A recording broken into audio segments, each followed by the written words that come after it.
अब जी जिस तरह मोदी जी ने सद्भावना मिशन शुरू किया था, उन्होंने सभी धर्म के लोगों को साथ लेकर मिशन तो शुरू किया, लेकिन जिस वक्त एक व्यक्ति ने, एक मुस्लिम व्यक्ति ने स्टेज पर जाकर मोदी जी को इस्लामी टोपी पहनानी चाहिए और उन्होंने मोदी जी ने इस टोपी पहनने का इनकार कर दिया, कंट्रोवर्सी वहां से शुरू हुई। क्या ये थी पूरी कंट्रोवर्सी और वो व्यक्ति कौन था जिसने मोदी जी को इस्लामी टोपी पहनानी चाहिए?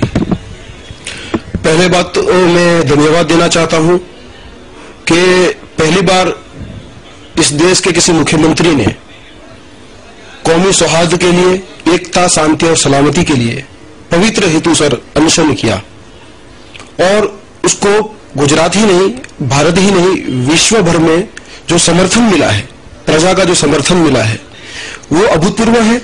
और ऐसे पवित्र हेतु के अंदर जब कांग्रेस ने ये देखा कि मुसलमानों की बड़ी तादाद, हजारों की तादाद में डॉक्टर, वकील, इंजीनियर्स, उलमाए किराम, यहां तक के सूफी सादाते किराम उसमें शामिल हो रहे हैं, तो कांग्रेस में बौखलाहट थी।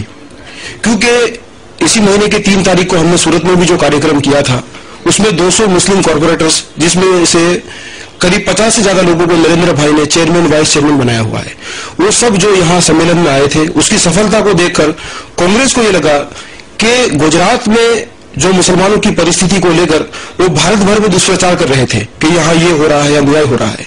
अब जो 200 मुसलमान यहाँ जीत के आए कॉर्पोरेशन में, पता ही चला कि लाखों की तादाद में मुसलमान नरेंद्र भाई की विकास यात्रा में जुड़े हुए हैं।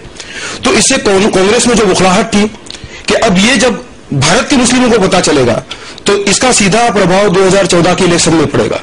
इसलिए कांग्रेस किसी ऐसे मौके की तलाश में थी कि किसी तरीके से कोई भी कंट्रोवर्सी खड़ी की जाए। इसीलिए उन्होंने वो जो आए थे, उनको जो शख्स टोपी पहनाने की बात कर रहे हैं, वो शख्स न कोई सूफी है न इमाम है, वो हमें पता चला है कि ठासरा के किसी एक मामूली गांव के एक मामूली व्यक्ति है जिनके ताल्लुकात कांग्रेस के कुछ नेताओं के साथ है और उन्होंने अहमदाबाद के किसी ऐसे कार्यकर के साथ जो कुछ यासीन नाम का था, उसके साथ मिली जुली भगत के तहत ऐसे इंसान को गलत तरीके से स्टेज पे भेज दिया। और हमारा तो ये फर्ज बनता था कि कोई भी ऐसा आता है, सम्मानीय ज़ईफ बुजुर्ग आता है, तो हम उसको सम्मान करके वहां ले जाए। पहली बात तो आप देख सकते हैं कि वीडियो रिकॉर्डिंग में वो सूफी संतों की लिस्ट में कहीं नहीं है, न स्टेज पे बैठे हुए थे, न आलिमों की लिस्ट में बैठे हुए थे। एक बार तो उनको सिक्योरिटी वालों ने निकाल दिया, दोबारा वो आ गए। तो अगर कोई चीज सीएम को देना है तो Z+ सिक्योरिटी के कानून के तहत पहले उसकी चेकिंग करानी चाहिए। और मैं ये मानता हूं कि किसी भी हिंदू को धर्मनिरपेक्ष कहलाने के लिए टोपी पहनने की या मस्जिद में जाने की जरूरत नहीं है। ये हमारा कार्यक्रम जो है ये सद्भावना के लिए है, सद्भावना ये नहीं है। और सद्भावना के लिए ये जरूरी नहीं है कि कोई मुसलमान मंदिर में जाके पूजा करे, कोई हिंदू टोपी पहनकर मस्जिद में जाए, ये जरूरी नहीं है। हमारा भारत का जो बंधारण है वो विविधता में एकता, कि हम चाहे विविध धर्म के हो, संप्रदाय के हो, जाति के हो, लेकिन राष्ट्रवाद के मुद्दे पर हम एक हो और सब विकास यात्रा में साथ हो। सबका साथ सबका विकास, ये होना चाहिए। तो ये जो कंट्रोवर्सी हुई, मैं नहीं मानता कि इसके अंदर सीएम साहब की कोई गलती है। सीएम साहब का जो सूत्र है वो ये है कि justice for all, appeasement for none. हम तुष्टीकरण की नीति में नहीं मानते और हम धर्म और राजकारण को एक दूसरे के साथ जोड़ना नहीं चाहते। लेकिन जिस हिसाब से मोदी जी ने टोपी पहनने से इनकार कर दिया, मोदी जी अगर जो मान लो कि टोपी पहन भी लेते तो मुस्लिम नहीं हो जाने वाले थे, उन्होंने आखिर इनकार क्यों किया? देखो, पहली बात तो यह है कि नरेंद्र भाई ने ऐसा इनकार किया ही नहीं है।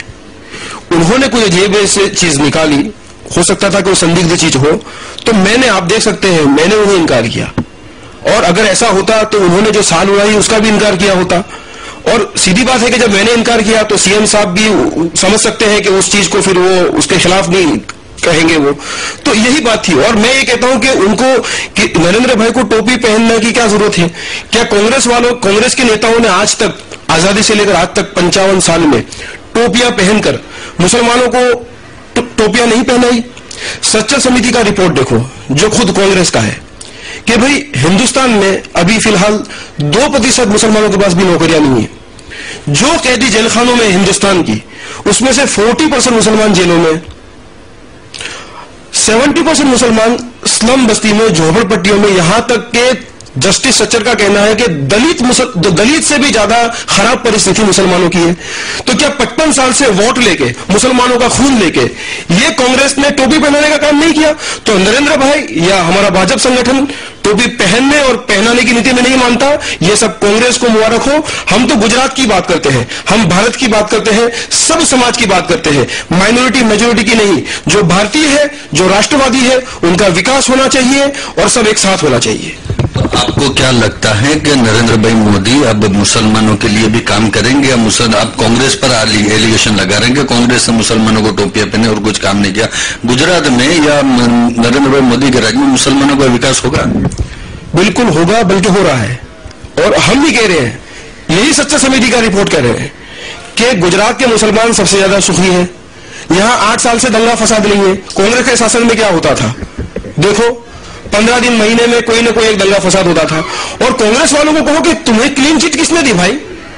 तुम्हें कौन सी नेताओं ने क्लीन चिट दी? हमारे नरेंद्र भाई तो सुप्रीम कोर्ट तक गए और सुप्रीम कोर्ट तक इम्तिहान देकर कामयाब होकर आए। तुमने आज तक आजादी से लेकर 17,000 दंगा फसाद हुए हैं, उसमें 92 भी है, उसमें 69 भी है, 84 भी है। कांग्रेस ने कोई हिसाब दिया? कांग्रेस के किसी नेता ने इम्तिहान दिया? हम तो सुप्रीम कोर्ट तक इम्तिहान देके आए है। और 93 के अंदर कांग्रेस की ही महाराष्ट्र सरकार ने जो श्री कृष्ण पंच का अहवाल है, जिसमें दोषियों को सजा करने की बात थी, क्यों कांग्रेस के मुख्यमंत्री विलासराव देशमुख ने उसे ताक पे डाल दिया? तब कांग्रेस के नेता कहां गए? जब तुम कहते हो कि हम मुसलमानों के मसीहा है, जब तुम्हारी ये नीतियां कहां गई?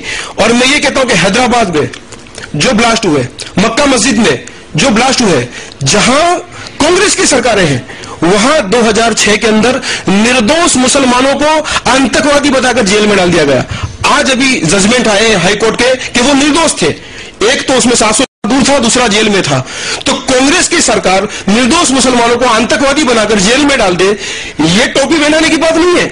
हम ऐसी टोपी पहनने और पहनाने की नीति में नहीं मानते, हम राष्ट्रवाद की नीति में मानते हैं। और नरेंद्र भाई ने साफ कहा है कि जो भी हो, हिंदू हो, मुस्लिम हो, किसी भी नियात जात का हो, जो भी राष्ट्रवादी है, जो भी सच्चा गुजराती है, हम उनके साथ हैं और उनका विकास होगा। गुजरात फिलहाल विश्व के अंदर 2nd नंबर पर है, 1st नंबर पर जाएगा और नरेंद्र भाई भारत के वड़ा प्रधान बनेंगे और भारत महासत्ता बनकर रहेगी। अक्सर पिछले कई साल से देखा गया, जब से गोधरा कांड हुआ है, नरेंद्र मोदी जी की एक इस तरह छवि है जैसे वो माइनॉरिटीज के विरोधी हो। इस तरह की छवि सामने बनकर आई है। तो क्या लगता है इस तरह की सद्भावना से उनकी छवि साफ हो जाएगी? देखो, आज लोग ये कह रहे हैं, तरह तरह के इल्जामात मोदी साहब पे लगा रहे हैं। मैं कह रहा हूं कि नरेंद्र भाई के दिल में माइनॉरिटी या मेजोरिटी मुस्लिमों के प्रति द्वेष भाव होता तो हमारा जो गुजरात बीजेपी का माइनॉरिटी का संगठन है, यह संगठन कभी न बनता। यह सिर्फ नरेंद्र भाई के शासन में बना है मुस्लिमों का संगठन। यानी नरेंद्र भाई को चिंता थी कि मुसलमानों में जो सच्चे अच्छे लोग हैं, राष्ट्रवादी है, गरीब है, उनका विकास होना चाहिए, इसीलिए तो माइनॉरिटी का संगठन बनाया। और फिर जब उनको लगा कि अब इनको सत्ता में भी लाना चाहिए, तो 2010 के इलेक्शन में आप देख सकते हैं 200 मुसलमान जीत के आए। भाई कांग्रेस वाले इसका क्या जवाब दे रहे हैं? 200 मुसलमान, ये कोई ग्राम पंचायत का इलेक्शन नहीं था, कॉर्पोरेशन की इलेक्शन है। और हर जिले में मुसलमानों का जीतना यह साबित करता है कि गुजरात के मुसलमान कांग्रेस की नीतियों को समझ चुके हैं कि कांग्रेस ने सिर्फ यूज एंड थ्रो किया है, कांग्रेस ने उनको इस्तेमाल किया है। तो वो सब नरेंद्र भाई के साथ है और भविष्य में भी बड़ी मात्रा में वो सब बीजेपी के साथ ज्वाइन हो जाएंगे।